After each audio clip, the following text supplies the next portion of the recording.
तो आपको horror story सुनना पसंद है? तो मैं आपको एक किस्सा सुनाता हूँ। एक रात मैंने चाचा जी से सुना कि गांव के नदी के पार कुछ रहता है जो अपनी मर्जी से कोई भी रूप ले सकता है और उसके हंसने की आवाज़ बहुत डरावनी होती है जो दूर दूर तक सुनाई देती है। उसका असली रूप जिसने भी देखा उनमें से कुछ तो मर गए और बचे हुए उसके भयानक रूप के बारे में किसी को भी नहीं बताते। गाँव के लोग डर के मारे उसका नाम लेने के बजाय वो ही कहते हैं वो। खैर, उस रात मैंने सारी बात अपने दोस्तों को बताई और साथ चलने को बोला। कुछ तो डर गए और कुछ मेरे साथ चलने को तैयार हो गए। अब हम 4 दोस्त हैं, मैं, बिट्टू, पवन और अशोक। आगे जाके ये पवन गड़बड़ करने वाला था। बेवकूफ़। हम खेतों में से जा रहे थे और आसपास कोई नहीं था, कोई भी नहीं। फिर हम नदी के ऊपर बने पुल से नदी पार करने लगे। फिर हम बंजर जगह पर पहुंचे।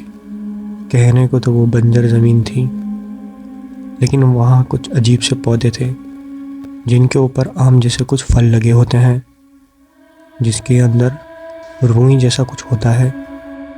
हमें बाद में पता चला कि रात को उस पर थूक देने से वो पीछे पड़ जाते हैं। पवन ने आम समझकर उसे खा लिया था और कड़वा होने की वजह से उसने उस पौधे पर थूक दिया। अचानक हमें पीछे से किसी के दौड़ने की आवाज़ आई, पर वहाँ कोई नहीं था। हम डरकर घर की तरफ भाग गए। गांव में पहुंचकर हम अपने अपने घर की तरफ चल दिए। पवन और बिट्टू का घर एक ही रास्ते में था। जब वो दोनों साथ साथ चल रहे थे तभी पवन के पापा सामने खड़े मिले और बोले, बिट्टू मैं तुम्हारा ही इंतज़ार कर रहा था। और वो तीनों साथ में चल पड़े। पवन के घर के पास पीर बाबा की दरगाह थी। पवन के पापा ने पहुंचने से पहले ही पवन को बोला, बेटा आज हम दूसरे रास्ते से चलते हैं। पवन बोला, चलो ना पापा, इसी रास्ते से चलते हैं और बिट्टू को भी घर छोड़ देंगे और दरगाह पर माथा भी टेक लेंगे। पर उसके पापा ने गुस्से से नहीं बोला और दूसरे रास्ते की तरफ चल पड़े। बिट्टू अपने घर की तरफ चल ही रहा था कि अचानक दरगाह के पास गिर पड़ा। पवन अपने पापा से हाथ छुड़ाकर बिट्टू को उठाने भागा और उसे उठाकर उसे घर ले जाने लगा। और इन सब के बीच उसने पीछे मुड़कर भी नहीं देखा।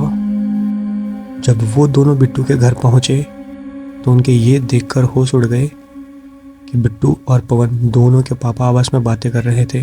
और पवन को देखकर पवन के पापा बोले, कहाँ खेलने गए थे बेटा, इतना टाइम हो गया। पवन घबराकर बाहर की तरफ दौड़ा और उसे दूर दूर तक कोई नजर नहीं आया। और अचानक एक डरावनी हंसी की आवाज़ सुनाई दी और सब शांत हो गया। उसके बाद ये सारी बातें पवन ने मुझे बताई और आज तक हम वहाँ कभी नहीं गए। इस घटना को कई साल बीत गए हैं, लेकिन पवन आज भी उस डरावनी हंसी को नहीं भूल पाया। और यहीं हमारा किस्सा ख़त्म होता है। अगली कहानी में हम फिर मिलेंगे। नमस्ते।